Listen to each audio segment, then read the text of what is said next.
1월 29일 금요일 아침 기도에 오신 여러분을 환영합니다.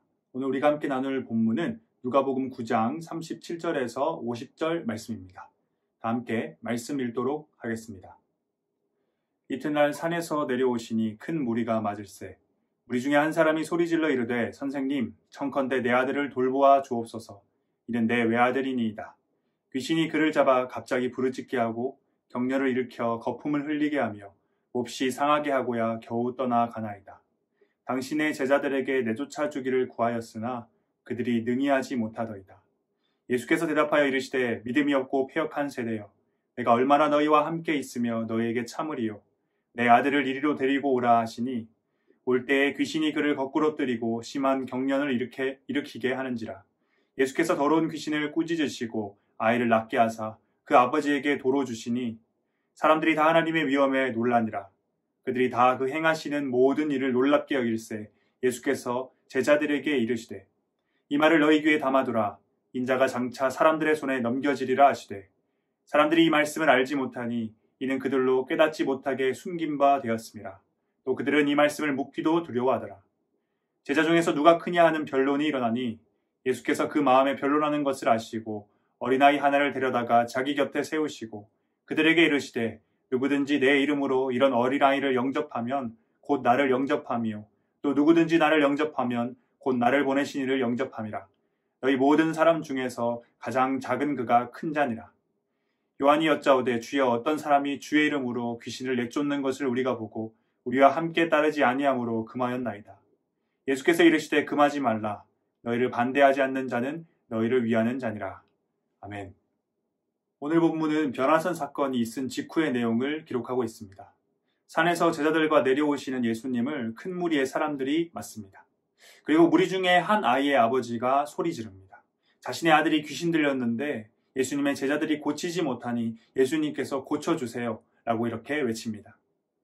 그러자 예수님께서 이렇게 말씀하십니다. 믿음이 없고 패역한 세대여. 여기에 믿음이 없고 패역한 세대는 귀신을 쫓아내지 못했던 제자들 뿐만 아니라 거기에 있던 모든 무리들을 향한 예수님의 말씀이었습니다. 이어서 예수님께서는 내가 얼마나 너희와 함께 있으며 너희에게 참으리요. 내 아들을 이리로 데려오라 라고 말씀하십니다. 예수님께 나아가는 순간에도 귀신은 아이를 거꾸로 때리고 심한 경련을 일으킵니다. 예수님께서는 그런 귀신을 꾸짖으시고 아이를 낫게 하십니다. 예수님께서 제자들과 무리를 향해 내가 얼마나 너희와 함께 있으며 참겠느냐라고 하신 말씀은 예수님의 고난 십자가 사건이 얼마 남지 않았음을 의미합니다. 제자들이 쫓아내지 못했던 귀신을 쫓아내시는 예수님을 보며 사람들은 모두 하나님의 위엄에 놀랍니다. 아이를 고치신 예수님께서는 이어서 제자들을 향해서 가르침을 전해주십니다. 44절입니다. 이 말을 너희 귀에 담아두라. 인자가 장차 사람들의 손에 넘겨지리라 하시되. 앞서 제자들과 무리를 향해 예수님의 십자가 사건이 얼마 남지 않았음을 암시하신 하나님께서는 이제 제자들을 향해서 그것을 직접적으로 가르치고 계십니다. 귀신을 쫓아내며 그 자리에 있던 모든 사람들에게 엄청난 위엄을 드러내신 예수님께서 이제는 자신의 죽음을 가르치고 계신 것입니다. 예수님의 가르침 앞에 제자들은 다음과 같이 반응합니다.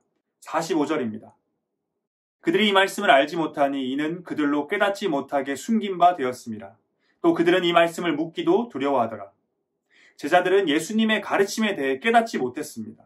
뿐만 아니라 그것을 이해하기 위한 질문하는 것 또한 두려워하면서 하지 않았습니다.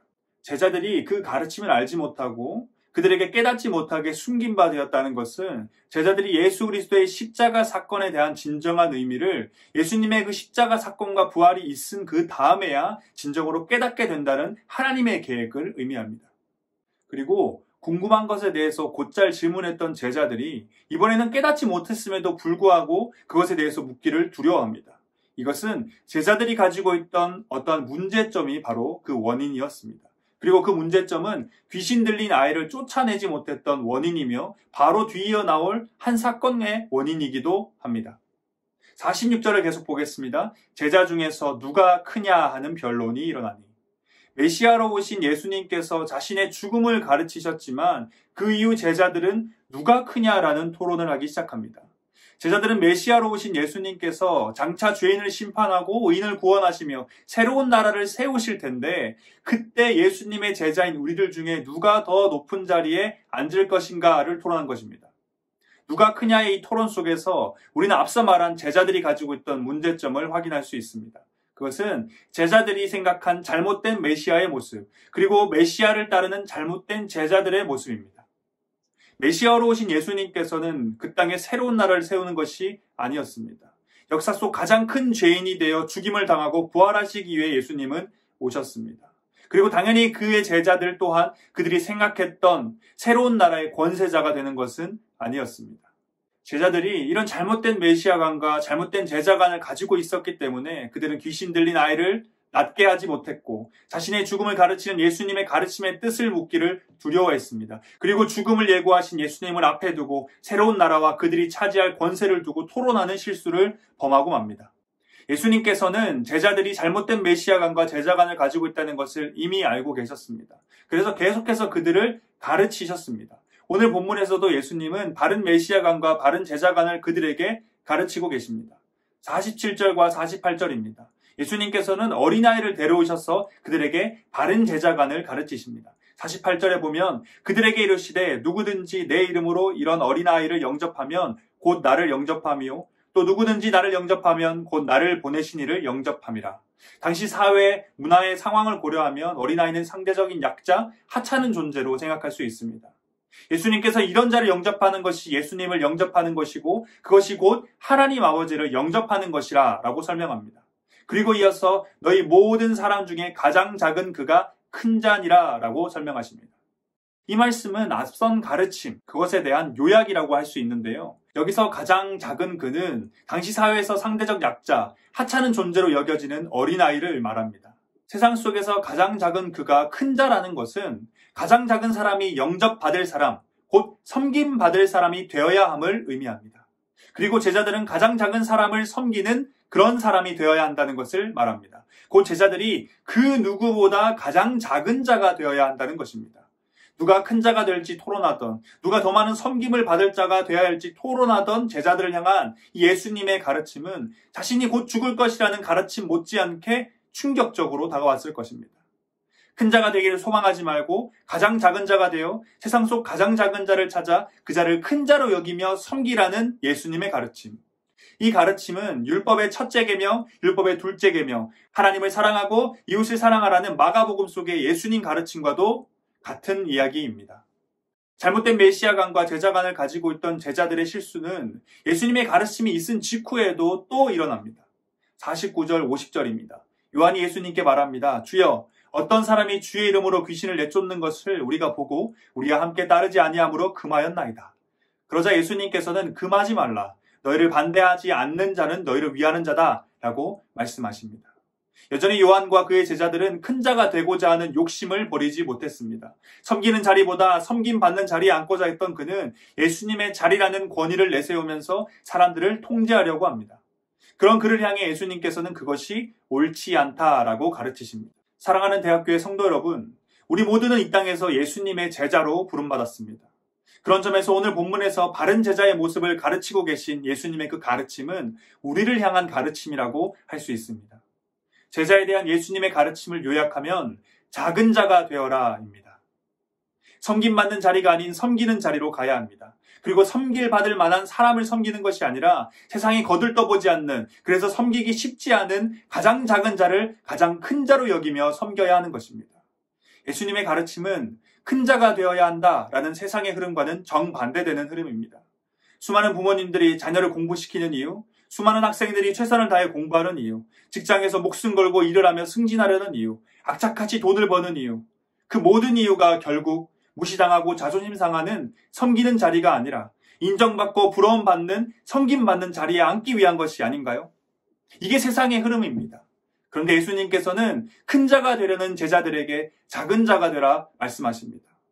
세상에서 가장 작은 자를 섬기는 가장 작은 자보다 더 작은 자가 되라 말씀하고 계신 겁니다. 그리고 그분은 몸소 인류 역사상 가장 작은 자가 되어 자신이 지은 인간의 손에 자신이 짓지도 않은 가장 큰 죄목으로 자신의 값진 피를 흘려 돌아가십니다. 여러분, 작은 자가 됩시다.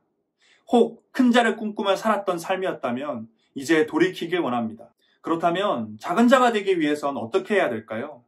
작은 자가 되기 위해서 예수님께서는 두 가지를 가지라고 말씀하십니다. 바로 믿음과 기도입니다. 마태, 마가, 누가복음의 내용을 종합해보면 예수님께서는 귀신들이 나이를 고치지 못한 제자들을 향해서 믿음과 기도가 없었기 때문에 그런 것이다 라고 설명하십니다. 오늘 본문의 시작이 귀신 들린 아이를 치료하는 장면으로 시작되는 것은 중요한 의미가 있습니다. 단순히 제자들이 믿음과 기도가 없어서 귀신 들린 아이를 고치지 못했다라는 의미가 아닙니다. 오늘 본문의 시작과 본문의 끝은 어린아이로 연결되어 있습니다. 작은 자가 되어 어린아이를 섬기라 가르치신 예수님께서는 어린아이를 섬기지 못한, 치료하지 못한 제자들에게 그 원인을 믿음 없음과 기도 없음으로 설명하십니다. 이것을 정리해보면 제자는 작은 자가 되어 섬기는 자가 되어야 되는데 작은 자가 되어서 섬기기 위해서는 믿음과 기도가 필요하다는 것입니다. 하나님을 향한 믿음과 그 믿음에 기초한 기도는 작은 자가 되기 위한 필수 요소입니다. 믿음을 가지고 기도의 자리로 돌아갑시다. 사랑하는 대학교의 성도 여러분, 작은 자가 되는 길은 세상의 흐름을 거스르는 매우 어려운 길일 것입니다. 하지만 믿음과 기도가 있다면 하나님의 놀라운 역사가 일어납니다. 모든 사람들이 하나님의 위엄에 놀라며 그의 행하심에 놀랄 것입니다. 믿음과 기도를 가지고 예수님의 발걸음을 쫓아 작은 자가 됩시다. 예수님께서 말씀하십니다. 작은 자가 되어라. 다 함께 기도하겠습니다. 우리의 구원자 삶의 이유 되신 하나님, 오늘도 어김없이 우리 가운데 새 날을 허락하심에 감사드립니다. 하나님, 오늘 우리는 누가복음의 말씀을 통하여서 작은 자가 되라는 하나님의 말씀을 함께 살펴보았습니다. 큰 자가 되라 외치는 세상 속에 정반대의 흐름인 작은 자가 되는 것 참 쉽지 않음을 우리는 압니다. 하지만 주님, 믿음과 기도를 통해 작은 자가 되어가길 간절히 소망합니다. 가장 작은 자가 되어 이 땅 가운데 십자가에 못 박혀 돌아가셨던 예수님을 기억하며 혼자만의 믿음, 혼자만의 구원이 아니라 공동체 속에서, 사회 속에서 하나님을 사랑하고 이웃을 사랑하라 하신 그 율법에 순종하는 자가 되길 간절히 기도드립니다. 오늘 하루도 어제보다 더 작은 자가 되길 기도드리며 우리의 구원자, 삶의 이유, 다시 오실 예수 그리스도 이름으로 기도드립니다.